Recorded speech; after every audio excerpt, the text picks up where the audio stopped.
다음 소식입니다. 공교육에서 배우지 않는 내용은 수학 능력 시험에 내지 말아야 한다는 윤석열 대통령 지시에 교육부와 여당이 대책을 내놨습니다. 올해 수능부터는 교과 과정 밖에 있는 초고난도 문제, 이른바 킬러 문항을 출제하지 않기로 했습니다. 또 없애기로 했던 자율형 사립고와 외국어고, 또 국제고를 그대로 유지하기로 했습니다. 먼저 김학휘 기자입니다.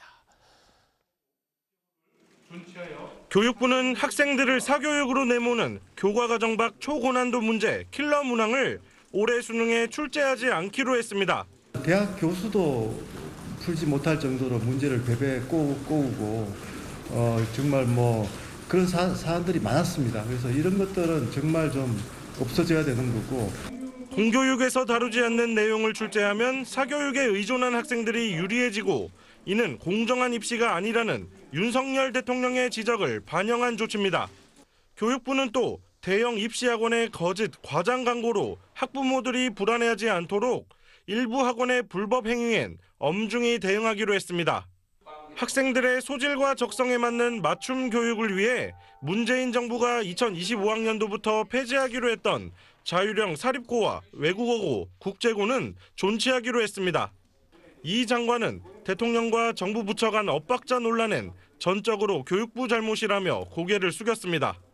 교육부가 좀 반성적으로 대응을 하면서 좀 근본적인 해법을 내놓지 못했던 것 같습니다. 제 책임이고 국민들께 송구스럽다는 말씀을 다시 드리고요.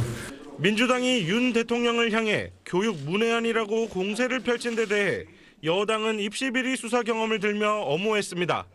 조국 일가의 대입 부정 사건을 수사 지휘하는 등 대입 제도에 대해서 누구보다도 해박한 전문가이십니다.